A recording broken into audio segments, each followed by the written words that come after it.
So this time period, period 3, unit 6 and 7, this is what we have been doing since we came back to school in January up until we closed. And this is, even though stuff we've covered most recently, I know this is an area where we're really going to need to dig in and review aggressively, because this time period is a complete disaster for Europe. Man, this is such a hot mess of a time period. So I don't really see a ton of new words I want to add here, but I just want to walk you through kind of what I think you want to include on the CRUISN acronym for 1850 to 1914. Conservatism and concert of Europe should go together. Support for traditional authority in terms of political and religious authority. Metternich needs to be in here. Conservatism based on this idea that human nature is not perfectible. So it's definitely not an embrace of liberal Enlightenment ideas. It's a reaction to those ideas. The Congress of Vienna and the Concert of Europe and conservatism are all tied together really closely. So I put those kind of side by side on my time period acronym expanded chart. And I'm really focusing on this balance of power idea from the Congress of Vienna of 1815. I'm listing the great powers that are present and how they're trying to clean up Europe after the Napoleonic Wars and establish a status quo. Okay. Class identity is our next C. Really, this comes out of the Industrial Revolution and industrial capitalism. Bourgeoisie, factory owners, proletariat, working class. Those are the kinds of things you want to have for class identity.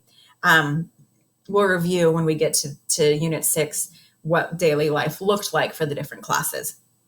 When we get to the R, you'll notice the acronym puts Romanticism here.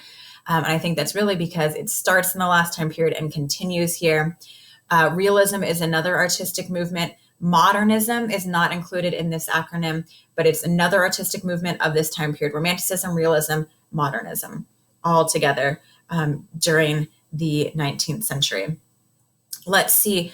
For reform legislation, my mind went in so many different directions. You can certainly list some of the different laws being passed in Britain to improve working conditions for the proletariat working class. You can include the isms here because those conflicting ideologies are shaping what types of reform legislation actually pass. We see our first mass-based political parties, lots of debates on how suffrage should be expanded. We see growing feminism. We see compulsory education, population growth demanding that cities develop more modern, sustaining infrastructures. We see labor unions. There's a lot of directions you can go with reform legislation. Revolts, I wrote down 1830 and 1848. And I mentioned that it broke the concert of Europe. Conservatism is shown to be a failure. And then I listed some places where we see these revolutions take place. For my unification movements, of course, have to include Italy and the date that happened by, Germany and the date that happened by. I also wrote here Ottoman Empire weakening, because that is kind of a piece of context that is facilitating Germany and Italy's ability to unify. You could also mention like Austria weakening. That could happen here too. For urbanization, I want you to really focus on the social effects of industrialization. That would be helpful here. We want to review what utopian socialists believe, kind of let's withdraw from society as a whole to create this idealistic socialist community. And then later in the acronym, when you see socialism, you can then focus on the ideas of Karl Marx there.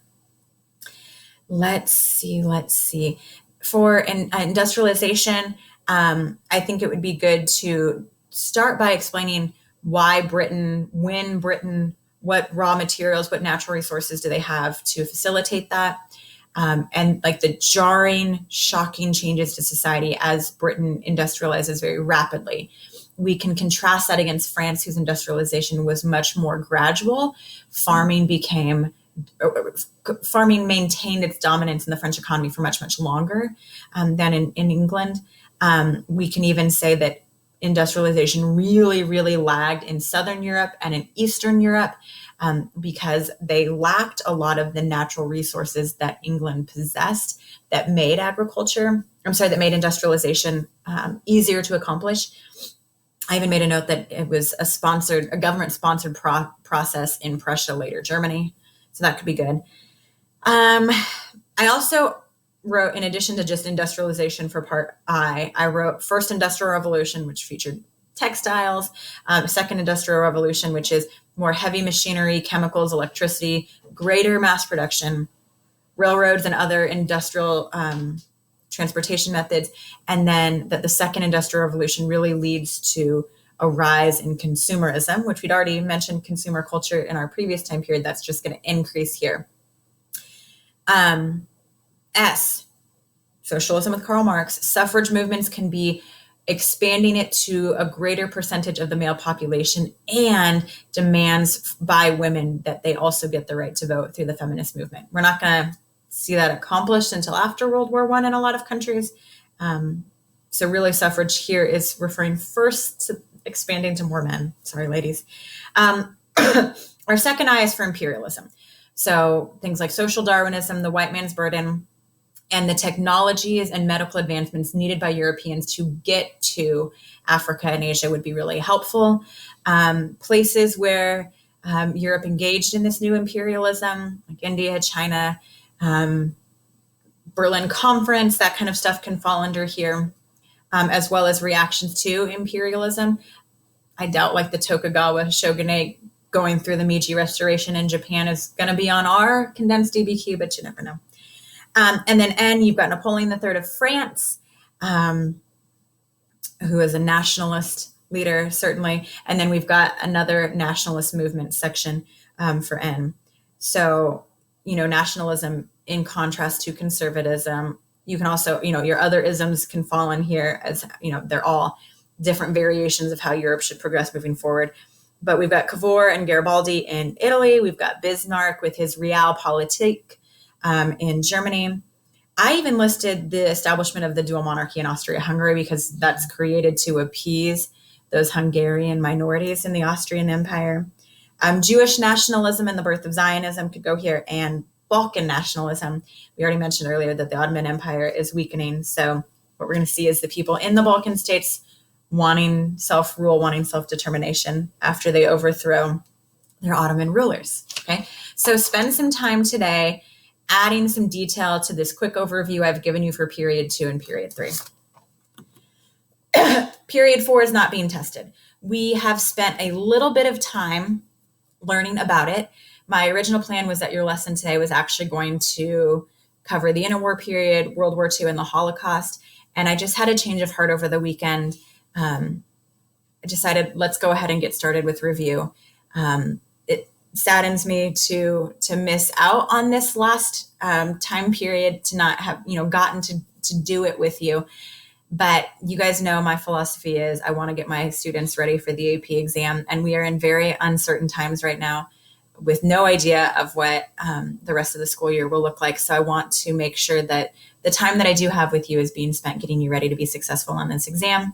So as important as the history of this fourth time period is, I'm going to leave it to your future college professors to help you dig deeper into it when things get back to normal. And you have another chance to study this time period again. I'm really sorry, but I hope that you can understand at least where I'm coming from on this decision. So you don't need to make an expanded time period acronym for period 4. This is something I wanted to give you access to because we've done a little bit with these themes in AP Euro, and by a little bit, I really mean a very little bit. So I wanted to give you access to them again. You can click the link there to see just the very basic inspect outline. If you have a printer at home and you want to print it, cool. If you don't have a printer at home, please do not leave home and go somewhere where you can get sick. You can very easily write out the inspect themes handout. It is not very long. This section here on the left gives you a short blurb explaining each of the themes. It might be helpful to write this out on your inspect chart as well. These thematic interpretations of European history might be helpful to you on our modified DBQ. Maybe not. I don't know. This, I know you can't see all of it because of my face here. I'm also going to post these slides without the video separate so you can see it too. It's showing you of our units that that are going to be covered on the test, potentially up for grabs on the test, which units you see each theme at play. And I think that's really, really interesting. It's, I don't know, maybe a helpful resource potentially. Next, we have spent a lot of time making 7-unit study guides this year. So what I would like you to do is find those so that they can be among the resources around you on the day you take your AP European History exam. I would even say that these study guides could help you create these expanded time period acronyms for me right now. But I do want to give you a word of caution. When I assigned these to you, I did not have any type of restrictions regarding copying information into your study guide. Okay. So you, as the author of these study guides, you are the only person that knows, did I put this in my own words, or did I copy information from other resources? And really, when we were making the study guides for their original purpose, it really didn't matter if you did put it in your own words or if you copied from a website. Really wasn't an issue.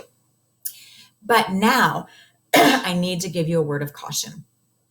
If you think that you did copy information from a website when creating your study guide, it is very, very important that as you use your study guide as a resource on this modified exam, that you do not copy directly from your study guide, because that would certainly flag the College Board's plagiarism detection software if your study guide was copied from a website, okay? So keep that in mind. We'll talk a little bit more about test security and avoiding plagiarism and avoiding getting our scores canceled, but that is something I want you to think about right from the get-go. Try to remember, did I put my study guides in my own words? Did I copy from the web? Either is fine. You didn't do anything wrong making the study guide if you copied. You just need to make sure that you don't copy from the study guide into your DBQ on May 13th, okay? Now, why the study guide? Why the time period acronyms when we test? Based on the modified rubric, these are going to be go-to resources to help you get your context point, your now 2 possible outside evidence points. We'll talk about that on Thursday. And I think these can also be really helpful to you when doing HAPI if you're pursuing historical situation. HAPI sourcing also is now going to be worth 2 points. So knowing that there are 5 points available on the new rubric that come from information outside of the documents, context, outside evidence, and HAPI sourcing, maybe. I think having these resources surrounding you when you test could be a huge, huge win. And now we don't have to memorize the time period acronyms. We can refer to them and get our memory sparked by them and use them to help us. Okay. Your study guide also should not be something that slows you down too much. We don't want to spend a ton of time looking through that and reading that during our exam. It would need to be a quick refresher of information and then using it in your own words to support your argument. Okay, really quick stuff. We don't want to spend a ton of time researching, because 45 minutes is not a lot of time to type your new DBQ essay. So today, to earn credit for attending class, you are going to make all 3 of your time period acronym pages. And then you're going to take one picture where I can see that you have done these 3 things. And remember, these are expanded time period acronyms. I do not want to see just the original acronym. I want to see that you've taken time to write a blurb about each word in the acronyms, expanding the contribution these acronyms can make to your success on the AP exam. Submit that picture to me through today's Google Classroom post. It's due by 8 a.m. tomorrow morning. And that will allow me to give you credit for being present in class today. Please also remember to sign up for a Google Hangout to score your DBQ with me in the next couple of weeks. I will be posting signups for Thursday and Friday of this week so that you can claim one of those spots if you want to get it over with quickly. All right, that is everything I have for you today, AP European History students. I hope you're staying safe and being kind to your families, and I'll talk to you again soon. Bye.